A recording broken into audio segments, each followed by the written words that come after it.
Welcome back. Welcome back to Living in Mexico. I'm Ana Maria Salazar. Thank you. Thank you so much for joining us. I want to thank all of you who've been joining us throughout the years. It's always been an honor to share with you information, news, analysis about what's going on in Mexico, both in English and in Spanish. And this is the first show of this that we do as Claudia Sheinbaum initiates her administration. As you know, she was sworn in as sworn in as president of Mexico, and of course, there's a lot of expectations as to what are going to be her policies in many areas, because there is a question mark, and there's some of these policies need to be laid out on the table very soon because there could be a potential crisis coming up. And of course, we've talked about the security crisis, but the other area that we've been following very, very closely has to do with this new administration's energy policies. And there's still a lot of confusion. She has basically stated that she will be presenting her 6 year plan in regarding her energy policies. But she has made during when she was sworn in, statements were made that were very very interesting, and of course kind of raised a certain level of question mark as to what these policies are all about, especially in the oil industry. Joining us today, and I really appreciate seeing you again, Miriam Grustein. You know her well. She's been joining us throughout the years. She's an energy expert, and here we go again. Miriam, a new administration, and a lot of question marks in terms of what are they going to do. So let's start with what we know at this point. Miriam, welcome to the show. Thank you, Ana Maria. Yes, we are looking at a woman president and a climate scientist and an energy expert. So all of us who actually work with energy are very interested in what she's planning, what she's saying. And what's really new in town right now is her emphasis on renewable energy, her climate change abatement, the introduction of new technologies, hydrogen, electric mobility. Basically, what she did in Mexico City with the Central de Abastos could be magnified throughout the country. But my question is how much leeway is she going to give to the private sector? Well, Because just let me just stop you there. Just explain to our audience what she did at the Central de Abastos well, when she was mayor of Mexico City, because that was a very interesting and I believe a very successful project, right? it's basically the largest solar rooftop in Latin America, Hmm. and it covers a whole the central market where everything we consume, eat, drink, and enjoy gets from all areas of the country. That's why you call the Central de Abastos, the central market. And what she did is that those kind of markets use a lot of refrigeration. So in order to lower down the electricity rate, she put a gigantic solar rooftop. I don't know how many megawatts it uses. I don't have it at hand, but it's the largest in Latin America. And basically what she's envisioning is replicating those kind of projects throughout the country, which would be exciting. The question is that if she abides by the constitutional reform that's about to be approved, which is imminent, about a couple of days ago, the lower chamber raised from one commission to the plenary of the Congress the approval of this new energy reform by which CFE would prevail over other companies and Pemex as well. Hmm. So the question is whether CFE and Pemex, as prevailing dominant players, have enough money to cover the energy needs of the country, and she's going to be bound by those new set of constitutional rules. Yeah, ask you this, just so I understand what is the purpose of this energy reform that is going to be debated, I believe, next week, and it is a constitutional reform, I believe, and It is. it would once again would it basically abolish or annul the reform that was presented by Enrique Peña Nieto and that Andrés Manuel Lopez Obrador just basically he didn't want to touch? Well, he did, but he just made the political decision not to reopen that the energy reform debate, and now basically is left this time bomb for Claudia Sheinbaum. Is that what's happening? And basically, they're just going to turn back to what the energy sector looked like before Enrique Peña Nieto. Largely, yes. Hmm. Predominantly, yes. For power generation, they're leaving 46% of power generation to the private sector. Hmm. But it is stated in the Constitution that no private company will have prevalence over Pemex and CFE. Hmm. And also something that is that troubles me is that Pemex and CFE will no longer have a constitutional mandate to generate value. So basically, they can go broke lawfully, Hmm. and See, they that's can be accountable for it. mm, see why I'm just trying to understand what is the purpose of the reform. Is I mean, and they talk about it in political terms, right? It will provide energy independence. Energy will be cheaper in Mexico. They won't have to depend on the private sector. I mean, and you and I know that that is probably not true. So what I mean, why? What is the purpose behind this reform? The purpose of this reform primarily is to have full political power over Pemex and CFE. Hmm. Is having them as subjects of political will rather than being responsive to market decisions, to Hmm. the pulse of the markets.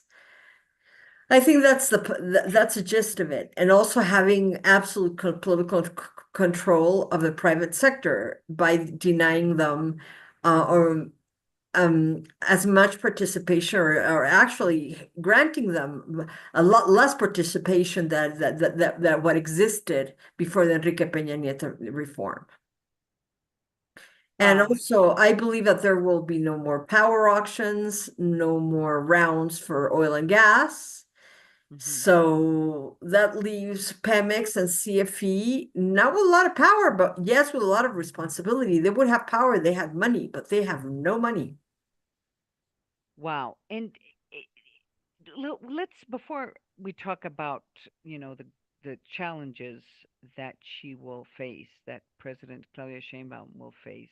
Boy, that sounds good. A woman president, President Claudia Sheinbaum, sounds good. Yeah. But what um before we talk about the challenges in short term, long term, what do we know right now? I know she made a series of statements in terms of kind of capping production um, and in one of her speeches. Just kind of walk us through in terms of in the short term, what do we know right now in lieu of a bigger proposal that she's supposed to be presenting probably next week or in the next 2 weeks? Well, when she caps production, she's reducing expectations. Hmm. I don't think she actually intends to restrict Pemex, but she's adjusting the expectations we can have from Pemex. Hmm. Pemex is not producing 1,800,000 barrels per day. I think that would be in any case with liquids. Hmm. I think it's producing around maybe 1.6, maybe 1.7.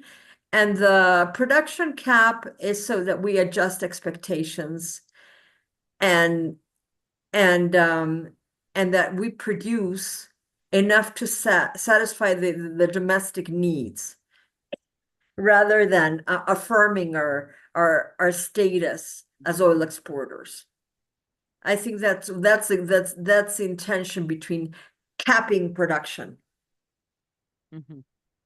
So one of the concerns that I think you and I spoke about this a couple months before the election. One of the big concerns of the of some of the challenges that she will be facing is that basically Pemex, I don't know if CFE, but Pemex is bankrupt. And the prior administration made the decision to inject a lot of resources, a lot of money, and it's still the tax and fiscal situation of, excuse me, of Pemex is has worsened, I believe. Um, and this, of course, is creating strains on national resources, on the government's budget for the next couple of years. And the rating companies have been paying very close attention to this. And of course, you and I spoke about this. How will the fact that you have the biggest oil company, when well, Mexico's oil company is broke, how is that going to affect the ratings companies' perceptions of Mexico's Well, ability to pay back loans? the actually the talk is that the federal government it becomes sovereign that Pemex's debt becomes sovereign debt Hmm. because sovereign debt has a preferential rate. Hmm. So basically, the country, the nation state, would be absorbing that debt. Hmm. And what happens then is that Pemex has moral hazard Hmm. to even become more indebted because it would always have someone bailing it out. Hmm.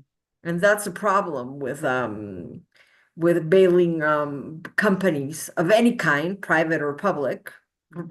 private or state owned, because the bailout reinforces a moral hazard. Hmm.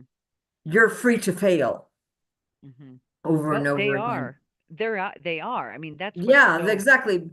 Right. Exactly. They're free to fail. And they some before they say you're too big to fail, but when credit rating companies and other financial analysts say that you're too big to fail, what you're really transmitting or communicating is that you're free to fail because someone will bail you out. Joining us today is Miriam Grustein. She is one of Mexico's premier, best known, one of the best known energy analyst in this country. Miriam, the so at this point, there's kind of like this it's interesting message that the new president seems to be betting on uh, strengthening Pemex and Pemex's ability to produce oil and gas, but at the same time, it it's it's she seems to prioritize also clean energy.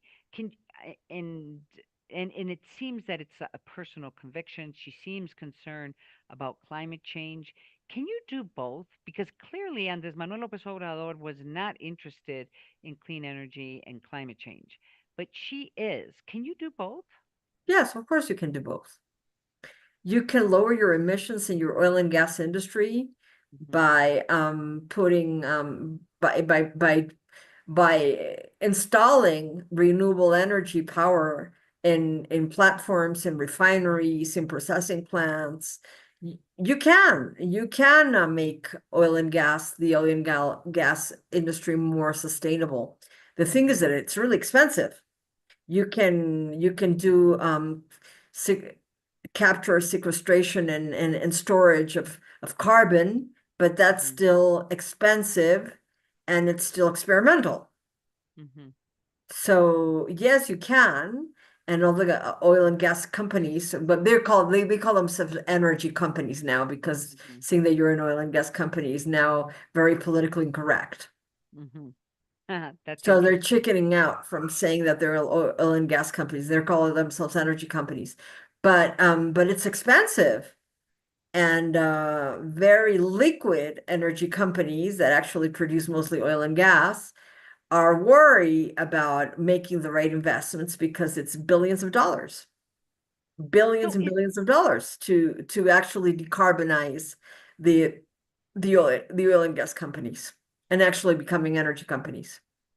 so one of the areas where the USMCA there was conflicts and the implementation of the UNCA had to do with the energy sector and the way President Manuel Lopez Obrador treated some of the foreign energy companies here in Mexico.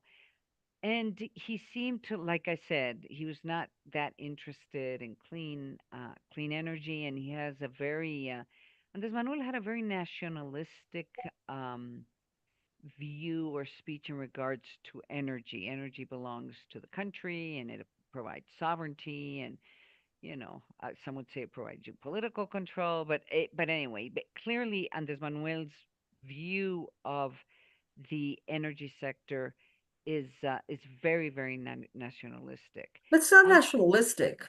It's state mm, oriented. it's I would state like oriented. to I would like to mark the difference between being Okay. nationalistic and state oriented. Because I'm nationalistic, but I'm market oriented.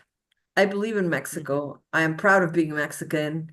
I adore this country. In that sense, I'm a nationalistic, but Mhm. I'm market oriented. Andres Manuel really is a power hungry, state oriented politician. Mhm. That's interesting.